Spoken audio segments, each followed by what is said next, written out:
Hey you guys, what's up? It's Kimberly, Wright here, realtor here in the state of Arizona, and I'm going to be talking to you today about the new build process and what to expect. A lot of people go into the new build process and think that you are just going to be building and paying for that home. That is not the case. You're also going to be paying for that lot premium. So that's going to bring us into our number one. So a lot premium is where you can pick and purchase your lot. It is a separate lot fee in addition to your build fee. This can be all wrapped up into the same loan. At times the market could be super competitive and even a bidding war can start against some lots. However, right now the market has changed and inventory is increasing on current homes, which is what we call resale homes.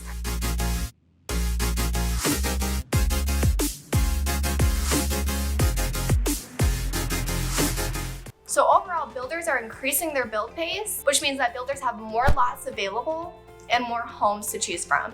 Now, one thing with these new builds and these lots is there's no negotiating. Once you have it set in stone, it is what it is. There's no negotiating the lot premium whatsoever. The price that they have is the price that they have. Now, if that lot is backed up to a mountain view, a lake, a green belt, a park, you're going to be looking at a higher lot premium than if you were to be on a lot that is right back to your neighbor. Here in Arizona, we're looking at anywhere between $5,000 to that $30,000, $50,000 mark, depending on the new builds and the area that you guys are choosing to live. Now, this brings us into number two. This is something you guys want to look out for as well, which is spec homes. So a lot of people have been getting into spec homes lately because it's pretty much what is being built faster for a lot of people. So what are spec homes? Spec homes are homes that the builders are building that are already framed out. They already have the cabinets, the flooring, the countertops, the paint, color, everything already picked out for that home. And they do it in a way where they go in and they choose exactly what is popular on the market right now. So it's usually something like this, where you have white cabinets, stainless steel appliances, you have the gray tiled laminate flooring that looks like wood, things like that. So that is usually what a lot of the builders are putting into these spec homes. And these homes are usually have a build time of anywhere between 6 to 9 months or even sooner, rather than the 12 to 15 month build time that we're looking at today in 2022-2023 timeframe. All right, and this brings us into number three. We're going to go into the design center. So let's say at this point, you guys are already under contract with your property. You are going to be purchasing it. You already love the home. You picked the floor plan, you picked the lot, and now you're ready to design it. So this is where the fun part comes in. And this is where you usually want your realtor there with you if your realtor can't be there. Or sometimes you guys can just make it as a family fun trip and you can actually go out and design your own home with the family. So one of these great things about this is you guys get to go on, you get to pick your flooring, you get to pick your cabinets, your countertops, you get to pick exactly where you want the outlets and where you want some walls to go and all kinds of stuff, you guys. This is where the design center aspect comes into play. Now, this is also where you guys want to keep in mind that you can be spending a ton of money and it can add up very, very quickly. So one thing you guys want to ask when you guys are going into the design center is it worth it? When considering, keep it within your budget, but keep in mind the quality of the design does matter. So it could come full circle when you decide to sell in the future and your home sets itself apart from the rest of the homes in the neighborhood as far as design goes. So going with great quality is always better if you are looking to resell in the future. It creates a lot of demand for your home. One key point that I always tell my clients is you always want to make sure you have myself or my team with you. Some builders can offer some things, but others may be more worth it for you to do aftermarket. So for example, I have clients right now that are going into a home, the home is ready to be built, and it's actually ready to almost close in a month, and the bathroom has a bathtub in it. It's a shower tub combo. They don't want the tub in there because their father is going to be in there and he doesn't need the tub. So one thing that we ask is if we can just go ahead and take out that tub. So this will cost you a lot more for the builder to do this rather than you doing it aftermarket. I was told that it could cost them $10,000 to $12,000 for the builder to take out that tub rather than them doing it right after they close on the home, which could cost them anywhere between $5,000 to $8,000, which saves them thousands of dollars. So that's something you guys want to keep in mind. Definitely dive in, do your research, see what is worth it for the builder to put in the home and what's worth it for you to just add after you guys close on the home and you're ready to move in. All right, we're gonna go into number 4. So there is still an appraisal. So when you guys are going into a new build, a lot of people think that, oh, it's a new build, why does it need an appraisal? For this reason, all right? So a lot of people go in and they they choose a ton of options in the design center. I've seen people purchase $300,000 worth of items in the design center to put into their home, and it made their home appraise way above value. Hundreds of thousands of dollars worth of items to put into your home. Keep in mind, it still has to reach market value in the neighborhood. So you want your home to appraise great, and you don't want to put too many things in your home that is just not going to be worth it, because we want your home to appraise at market value or even a little higher. Number 5. So you guys, number 5 is one of the best things for you guys as a buyer is new builds are increasing their inventory right now. So we have a lot more homes for sale, and a lot of the builders are looking for clients and buyers to come in and purchase these homes way more than they were in the last 2.5, 3 years. So in the last couple months, the conversations with builders have been completely different than they were these last 2 years. New builds are now allowing contingent sales.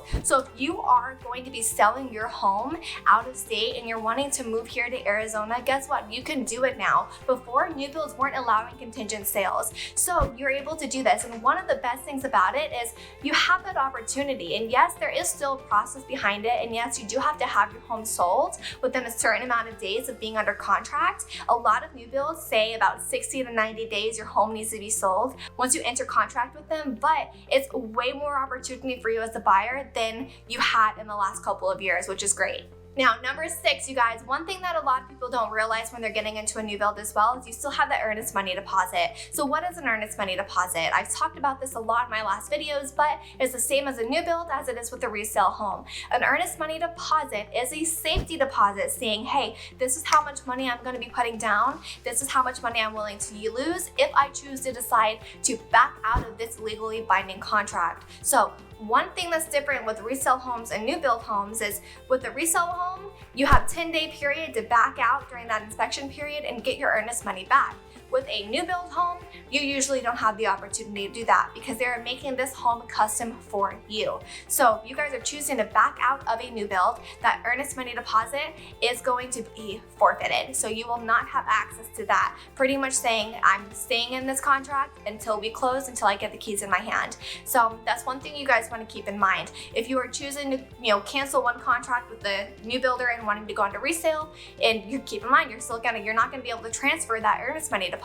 You will be losing that. Now, an earnest money deposit is usually about 1% of the purchase price of the home. So if you're getting into a $600,000 home and it's a new build, and this is before you put any upgrades or from the design center or anything in there, you're looking at a $6,000 earnest money deposit. So keep that in mind, you guys. Now, this deposit is also added to your down payment at closing. All right, I think this is number 8, but I've lost track. So you guys, another thing is inspection period. So there's 2 different types of inspections you guys can get on the property. Actually, there's multiple. You have the drywall inspection, you have the framing inspection, you have the plumbing inspection. All builders have to go through the city and get permits for everything that they build in the home. And when they go through all the inspection periods, the city has to sign off on it. So you guys are protected there. Now, another thing that you guys can do at the end of your escrow period, your contract period, about a couple weeks before you guys get your keys and move in, is you're gonna have the inspection period with the builder. You are gonna have the builder go in, they're gonna do an inspection with you guys, they're gonna tell you everything that's wrong with the property, everything that needs to be fixed, and so on and so forth. You guys keep this in mind. This inspector works for the builder. They do a lot of the homes in that community. So one thing I always recommend to my clients is to get a third-party inspector that doesn't work with the same home in the same community and is doing homes every single day for that community, so they're kind of missing some things. You want to get a third-party inspector out there to see what that other inspector may have missed, and it's always great for you guys. So if you guys are going to get into a new build, keep in mind also, a year after you close on that home, you also have that 1-year home warranty where the builder is going to be able to come in and fix anything that's wrong with the property. Now, after you close, from that first inspection period, I recommend booking another inspection 11 months out before that 12 11-month mark of that home warranty is over, so you can get another inspector come out, see exactly what's wrong with the property, because keep in mind, in a year, the home's gonna settle, drywall is gonna crack, things may break on the home, if your AC is broken, if there's something wrong with the property, have the inspector come out again at that 11-month mark so you can go through the property and they can tell you everything that's wrong with it 11 months down the road, and the builder will have to pay for it for you guys. So I hope that helps you guys. If you have any questions, you can always give me a call, send me a text, send me an email. I am here to help serve and support you at the highest possible level. I'm always helping people move here to the state of Arizona. Now, one thing that a lot of people are talking about is, Kim, do I need a realtor to get into a new build? Because a lot of people think that they don't.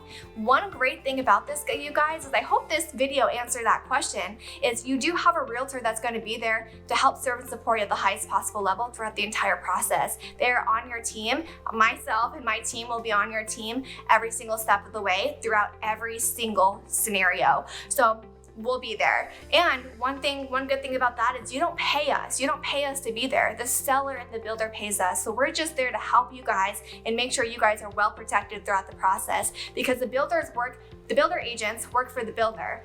We don't work for the builder. We work for you as the client. So keep that in mind, you guys. There are no incentives out there for you to not have an agent. We have a lot of agents that represent builders call us because they know that we have you guys who are interested in their communities and new builds. They know we have 10 plus buyers in the pipeline at all times, and that some of you may be interested in the homes they have to sell. So if you guys are interested in a new build, I have a lot of builders reach out to me because they may have a home that falls out of contract, or they may have a home that is coming soon to the market, and they know that I have a lot of buyers that are interested in a lot of these new build homes. I have buyers waiting for some of their homes to be built. So you guys can always give me a call, send me a text, send me an email. I'm here to help serve and support you at the highest possible level. One reason why a lot of builders really like working with myself and my team is because we take a lot of the load off of them, and we prepare you guys as the buyers for the step-by-step process, so they don't really have to do much of the work. And on top of that, they know that you guys are dedicated and prepared, and that you guys will trust the process and trust us as your team behind you to get you to that finish line, which is getting you the keys into your new home.